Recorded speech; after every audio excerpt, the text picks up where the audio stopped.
Will you talk a little bit about just the Wealthy Street corridor and that growth and like what that means for Grand Rapids? There's been a lot of business success there along that corridor. It's not guaranteed, but what's your take on just that corridor and why it's so attractive to people now? I think it works because it's literally mixed in with the neighborhood. Like there's houses in between businesses in some instances.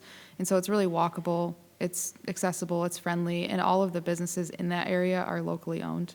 There's nothing like big and commercial. So it feels like a pretty good representation of Grand Rapids culture and like who we are, I guess.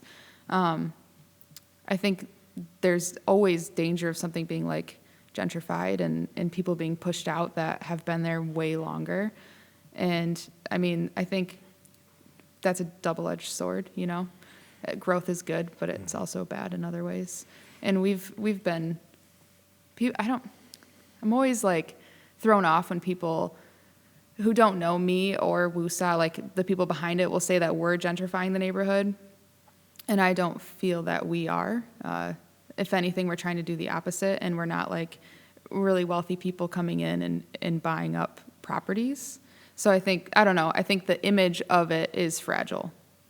You know what I mean? Well, I think you're taking a mainstream concern that there is things happening that are gentrification and a problem. And it's part of our consciousness. Now, whether people should point their finger at you guys, which is ridiculous to me. I mean, you're also, just to be frank, I mean, LGBTQ like owned businesses. Two young lesbians busting our ass to like make these businesses work. Yeah. But on the outside, you know, when you drive by, you see what you want to see from this corridor. And, you know, I think it is important to make sure that the rent is accessible and approachable. And coming from Division to Wealthy Street, two very different neighborhoods. And I'm not discounting there has been gentrification and displacement of some kind along that corridor. There's always an expense. There's always another side to the coin.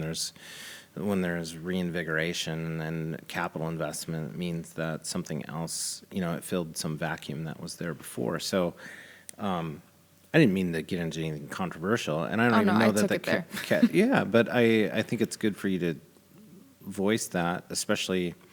And being in the arts, like, put that out there. It's not like you have a liquor license and a license to print money. Yeah. Like, you're surviving on, like, what you carve, what you paint, and what you can sell to people that say, I want to take this sticker and put it on my laptop. I want to use your thermos mug. Yeah. I want to hang your art on my wall. Mm-hmm. Like, that's an amazing thing to be successful in, that these things come out of your hands and your mind and your eyes, and then people are taking them and wearing them. Yeah, it's wild. Isn't that crazy? It blows my mind. Like, I can't have a bad day when I'm driving around and pass someone wearing a Woosah hat or a shirt. I'm like, screw me. Why? What do I have to be mad about? You know? It's just the coolest feeling. But it's a rare error when you can get people to buy things that they don't need. No one needs, you know, we can all buy shirts. T-shirts. Yeah, we can buy them cheaper. We can buy them, you know, hats, whatever. But when they co-sign and co-align themselves with what they think your brand is and who you are as an artist, that has to be the ultimate satisfaction, I would imagine. Yeah. Besides that, and being able to be profitable at it. Yeah, definitely. Those two things are pretty great. This Full Exposure podcast episode has been made possible through the support of Metro Health, University of Michigan Health, and Dr. Peter Hahn, who believe that creativity and the arts are essential to a rich, healthy, and fulfilling life.